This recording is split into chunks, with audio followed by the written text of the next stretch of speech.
Hey, Joel the Tender here, and in this video I'm going to show you how I prep cement board joints. I'm going to show you how to tape those joints, and then we're going to talk about thin setting them. I'm going to go through inside corners, outside corners, and I'm also going to talk to you a little bit about where the sheetrock and the cement board meet.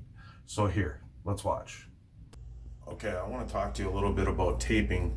Now first of all, this is cement board tape. I recommend that you get cement board tape mainly because it sticks to cement board better, but I want to show you too, it's really hard to find the end here. So what I do is I just scoot the top until I see where the seam is. There it is, right there. Then I just push it back. But it also has some other chemicals and stuff in it that are supposed to last or stop from mold and mildew. But here's an outside corner. Now, outside corners are really important. You want to make sure that they're square. You can kind of see I left a gap here. So this cement board is not touching this one. That helps me keep it level, square, and not have any issues. Now, a couple things that you could do here is you could use a corner bead or you can just tape it. I'm just going to tape it. And so I'm just going to show you down here real quick what I do. I obviously start at the top, but I just run it right to the edge. And then I'll just bring it down all the way to the bottom.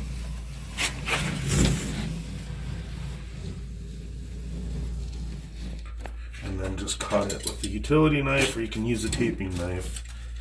I got a little bump there, or a screw or something. I gotta take care of that, but now I want to show you, like, here's a cross joint.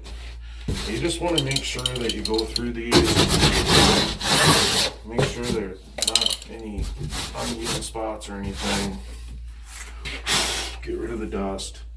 You just want to tape these, but you're not going to put too much thin set on these cross joints because you don't want to build a hump.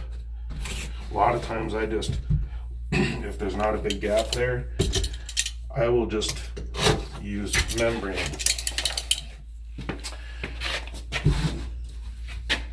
So that's how you do these kinds of joints, and then we'll go through and I'll show you how we're going to mud them. Now the corners here, the same thing. I would start at the top and I'd work my way down to the bottom. I'll just show you right here. So I just get it and I kind of split it halfway on both, and then just press in a little bit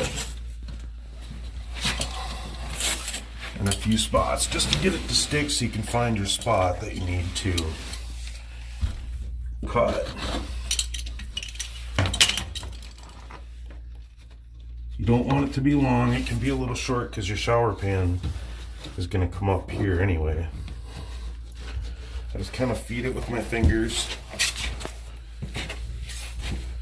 Now what I do is I just take my taping knife, just square it up,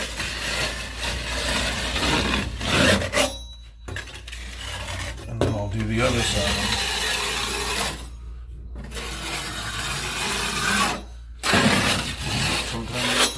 More than once, but this cement board tape, like I said, sticks really good. You just want to make sure that you get a nice square corner. You want to do these corners here and here, and then you come and do this joint.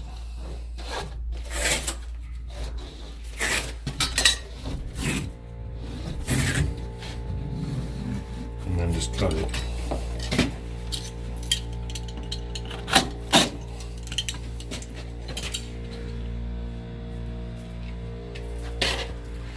So that's how you tape. I'm not going to go any more in detail with that. I'm going to show you how to fill these joints, and then I'm going to keep going. Alright, so a couple things you want to do when you're taping these joints, and now I'm going to thin set, is you want to have a 6-inch taping knife. I also use a trowel. Now this trowel is flat on both sides, or all four sides really. And you can find a link to this on my website, on my tools page. I'll put a link below in the description. Here's just a normal tile trowel, so you could just use the flat side right here. And just, because I use a trowel a lot. And then make sure you have a bucket of water a bucket of water and a sponge handy because this can be messy. Now the other thing you want to make sure is that you clean the floor real good because you're going to drop thin set on the floor.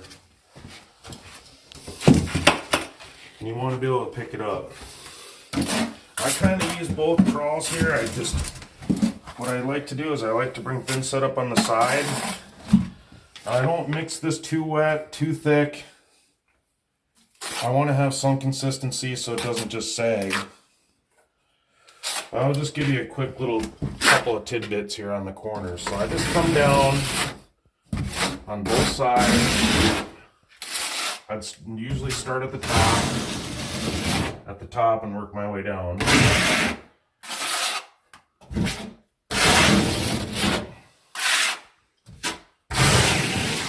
Now, what this is doing when you're filling these joints is it's going to give your cement board more strength in the corners and the joints. It moves right there right now. Tomorrow, after I mud this, tomorrow it won't do that. Now you can do this, and sometimes it takes more than one coat. Most of the time, it does take. Probably can take 2 coats. I always try to do it in one. So that's how you're going to do your corner. You're going to work it all the way down, just like that. And then kind of put your finishing touches on it. So simple enough, right? Okay. Now what I like to do with my bigger joints like this is just take my whole trowel.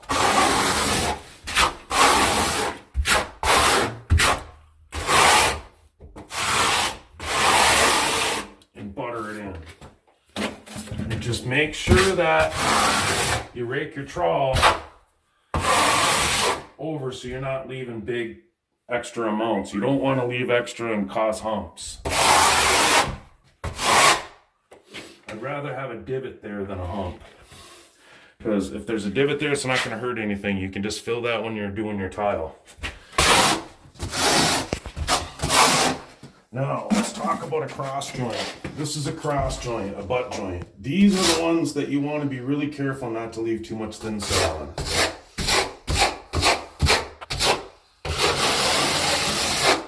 You just want to fill them.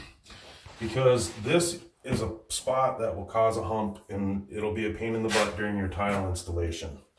And then, obviously, I would just keep filling this joint. I'd do this corner. But I want to show you the corner here now. So you see how I taped that. Now this is just going to be coming along, filling it all in, making sure you get plenty of thin set in there. And again, I'd start at the top, usually, and work my way down.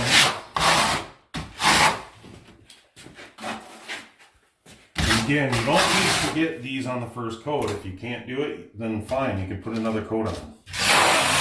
Just make sure you scrape down and get it nice and flat. Now I want to talk to you about where sheetrock ends. Everybody asks me all the time, how do I blend this in? Well, I'm going to tape it, and you can see I ran my tape just a little bit past that sheetrock there. I know the lighting's kind of bad in here, and we're using my phone to film. But this sheetrock actually extends in from where the tile is going to end. The tile actually is going to end out here. I like to usually bring it about an inch or two in. The sheetrocker who did this only brought it an inch from me. You can see the sheetrock sticks out a little bit higher than the cement board. So what you're going to do here, why don't you swap with me? So what you're going to do here is you're going to put some thin set on the wall. And let's just start out with a small amount. And you're just going to go right past the sheetrock a little bit for now. This might be something that gets filled in a little bit more later. Now again, you just take your trowel and rake it down. You should try to do these in more than one coat. But basically, you're going to come all the way down and do something like that. Now, what I like to do on the second coat then is extend this out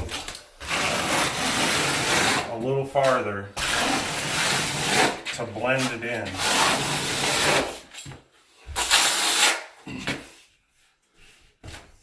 and you can just add it.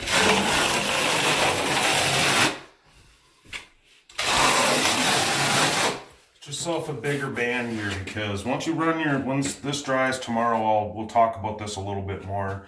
You want to make sure that this is going to blend in, so when you bring your tile out here, this doesn't cause problems with it sticking out farther right here than it does there, or you're not flat the whole way. So I'm gonna show you how to work this a little bit more. Now the other way that this could be done is I could have waited for the sheetrocker or the taper to come in, and he would have floated it into here for me, and then I would have just painted this with my membrane, which I'm still gonna do, but it would have been sheetrock joint compound instead. So those are some of the tidbits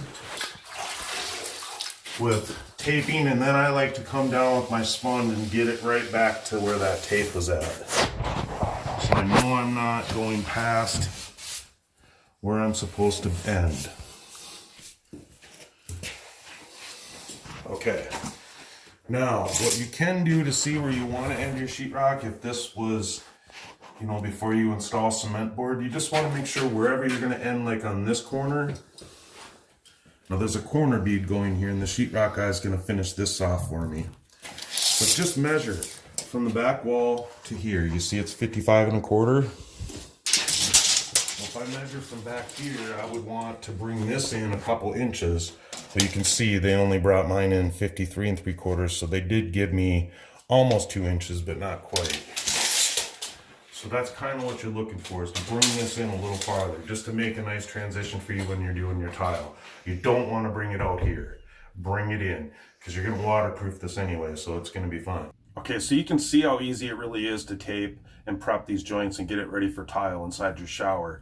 You can also use these same methods on your floor when you're doing cement board on the floor. It's the exact same thing. Now, I just want to stress to you, you want to take your time on this step. If you have a bigger tile, it's a lot easier to hide little humps that you might cause in the walls or in the corners.